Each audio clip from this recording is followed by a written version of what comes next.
40. Exercise 1B. Good evening, everybody, and welcome to another City Watch. Every city has its dangers, some more serious than others, some man-made, some caused by nature. This week, we travel the globe to hear people talking about how these dangers can be prevented. We asked local people across the globe to comment on the dangers around the corner in their part of the world. We start our journey in Melbourne, Australia. So, I take it that the main problem here are fires, is that right? Yes, there are more and more forest fires every year. It's not good at all. And they're getting bigger, more destructive. We've already had 3 major fires this year, and it's only February. People have lost their homes, their businesses, but luckily no one's lost their life, yet. And the tragic thing is, they're so easy to start. It only takes a cigarette thrown out of a car window to start a catastrophe here. The land is so dry and the heat is so intense, and one of the biggest problems can be a sudden change in the wind direction. If the wind is blowing in the wrong direction, it can be fatal. Most local people are aware of all this, but it only takes one person to start a fire.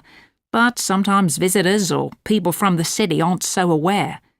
Maybe they haven't travelled in the bush before, and maybe they don't know the dangers, so we have to keep campaigning. Thanks. And now, to an area where a terrible natural disaster took place not so long ago, Phuket in Thailand.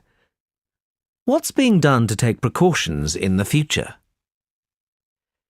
The terrible tsunami that came in 2004 caught us all by surprise.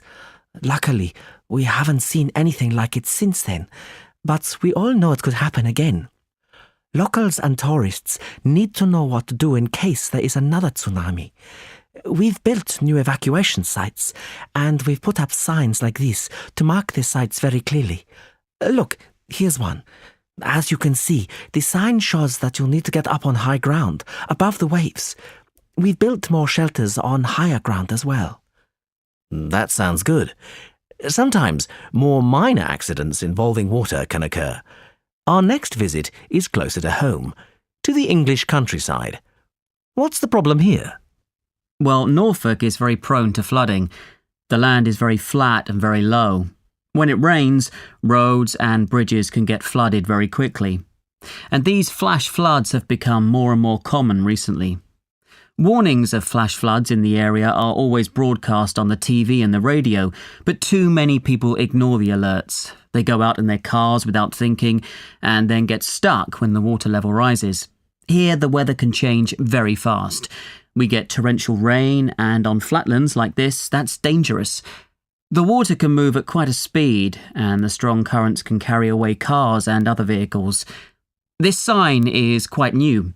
We've put up a lot of them in the area. We want to make sure people don't just ignore the sign, so we've given it a humorous message. Hopefully, that way they won't forget. Right. And finally, the kind of disaster that doesn't happen very often, and a sign that certainly is alarming. We finish our tour in Recife, on the northeast coast of Brazil. We interviewed a resident of Boa Viagem Beach, where the main danger lurks. And what a danger. As you can see, the sign really hasn't made any difference. People haven't stopped coming to the beach. There hasn't been a fatal attack on this beach yet this year, thankfully, and I suppose maybe until there is one, they'll just keep swimming in the sea. Have you ever seen a shark attack? No, I haven't.